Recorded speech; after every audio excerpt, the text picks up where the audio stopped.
everyone, welcome back to Newcastle Fans TV. So you would have seen Chris in the previous video when we were talking about the ongoings of Mike Ashley as well. And we're going to be talking about pre-season because we haven't really had the chance with the transfers and the matches coming thick and fast now. We haven't just reflect on pre-season. So me and Chris are going to be running you through it. Let's take it all the way back now to the St. Pat's game where we won 2-0. Newcastle expected to win that game, but there was a lot of the under-23s. That's the thing that I noticed, Chris, is that a lot of the under-23s have had a lot of, what do you call it, first-team football over the summer. The question is, though, can any of them cement that and be part of the squad for the rest of the season? Yeah, it's an interesting one. I think the reason why he's filling those players is obviously he was looking for transfers, looking to get people in, and he doesn't know what he's getting in. So, I mean, he has to take a punt and put some of those youngsters in because maybe they're going to be the cover for the entire year. So, depending on what goes on between now and the end of deadline day, some of them may have to be cover. I mean, is it Callum Roberts? Who's the striker that he used? I can't remember his name. Callum Roberts has played everywhere. He's played left back. He's played left midfield. He even played as the number 10 on Saturday. So he's had a numerous of roles. You're talking about Sean Longstaff has had a good period over the summer as well.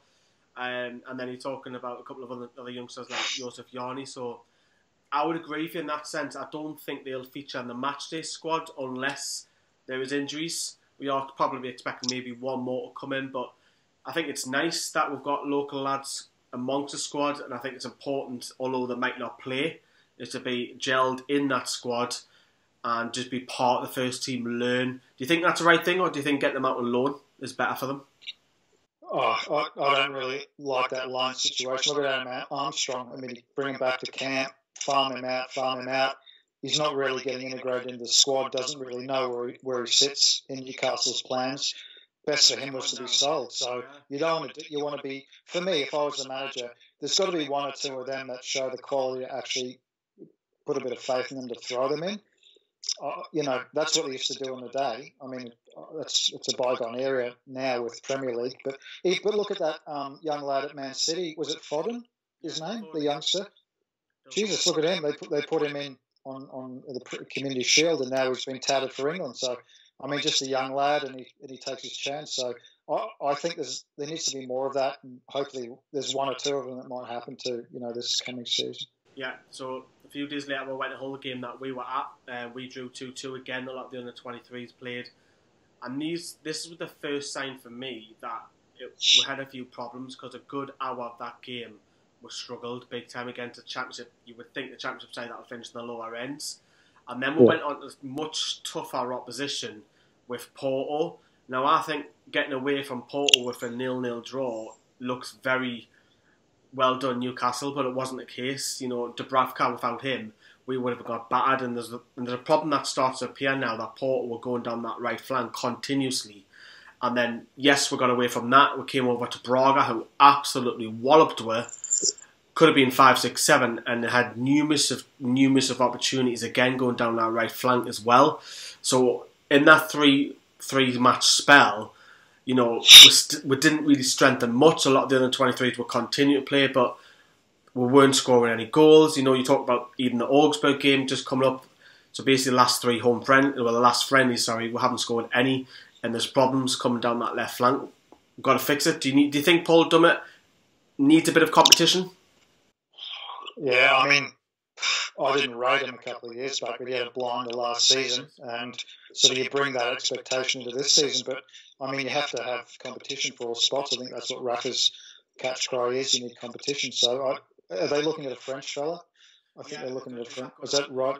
I think you need young fella. Yeah, because you got to have that with that position, and I mean, you need fresh faces as well. Just imagine, It's like work. I mean, you come in, you've got the same team. Someone might be pulling the weight, some might not. You're going year after year with that same thing. You need just to freshen it up. So, I mean, I think we suffered with that. I mean, the same types of players, the main pros in there.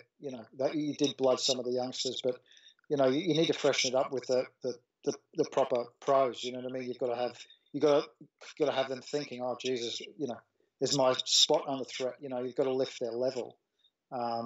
So yeah, definitely competition. We need that, in the squad. The Augsburg game we played so much better.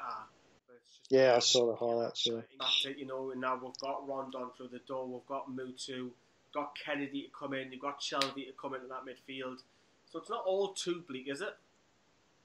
No, and that's what I mean. We have to manage our expectations, and I think we're so used to that news cycle of, such and such goes to a club for 40 million or 25 million, and we're getting signings for 9. But you got to remember, you can't judge that just on the figure. Do you know what I mean? That's just the inflated market. So I'm happy with what's come in, especially attacking, because we were bereft. Last year was just our solidarity that kept us up. Now we've got more options. I'm happy with that. It's not. I'm happy with Rondon. He throws himself about. He's a presence. He's going to be a lot more of a handful than Joselu. I mean, people say it's not a proper addition, or you've got to give him a chance. You've got to give him that chance. The thing that what the feeling is here on Tyneside, Newcastle, is that it's quite flat. You've got, of course, we talked about Mike Ashley on the previous video, but Rafa come out after that Braga game and he didn't know what was happening. He didn't know what the board was doing. There's no trust. I just don't think he trusts the board, and he's got every right to. History's told us. And the feeling is, and I'm gonna say this, I'm not excited for the Premier League season. It's probably one of the very few times I've ever said that, because there's so much happening off the field which is so negative and dominating. Going into this game against Spurs, and you might say, yeah, Spurs have got 7 or 8 players out, what we're here. But I'm not excited, Chris, are you? I'm done. Tell you the truth, yeah, I was thinking about it. I was thinking about watching that first game and thinking how I'd feel about it. Usually I have a bit of a buzz, but as you say, I feel pretty similar. As far as it seems like it's all been hijacked, and there's no need for it. Do you know what I mean? There's absolutely no need. Yeah, we know there's a financial restriction around the players you can bring in, but it's just become escalated, and then it filtered down, as you say, to the player payments, and it just feels like it's under siege, and it's not what you want. But I've said in a couple of Facebook posts that I think Ashley's done this deliberately because it's almost like he's setting the club up for sale. You know what I mean? If you're selling something, you're looking to strip it. You know what I mean? You're not looking to add to it. I just think it's going to get sold this year. I've got a funny feeling. He can't operate this way. It's not because they've operated it differently. Like you talk about the community, it was totally different in the championship. That community interaction, all that stuff. They sort of were adapted the way they were going to act to their situation, and I think it's just the way of they're adapting to, putting the club up for like getting a sale. It just seems that way. It's like a fire sale, but that's my opinion. I don't know if it's going to happen. Well, hopefully it does happen. I'll get your thoughts on Spurs, since we're going to be heading into those previews coming in. We don't know what the lineup's going to be, because will Rondon start? Will it be Mutu? Will he go Joselu? Blah blah blah. Is Shelby fully fit? Kennedy fully fit? It's at home. It's in front of the cameras. Are you hoping for anything? Are you are you? Because our run of games is very, very tough. I think, like you said, Spurs are there for the taking. They've had their own. It'd be interesting when you do that joint video with their fan cams. Yeah. I mean, they haven't had anyone in. They haven't signed anyone. I don't think there's anyone in or out. And I mean, half of them have been away on holiday because of the World Cup. I mean, it could be. I reckon we could do them, to tell you the truth. They're not in a good position themselves. I guess that's the beauty of having all these big guns straight away, is that you may catch one of them off guard, because we're not expected to get. Yeah, for sure. Look at Man United. That's in turmoil. That manager, talk about messaging, Mourinho, the messaging he's putting out. God, it's like they're all in shambles. I mean, give us some of that money. Give us exactly. But I mean, there's a lot going on. I think we've just got to concentrate on the football, but 100% back, some of those walkouts and some of those demonstrations, because it'll get more news media and, hopefully push them out. That's all we can hope for. Right, when you've timed that spot on. So, thank you very much, Chris, for coming on. Score prediction, though?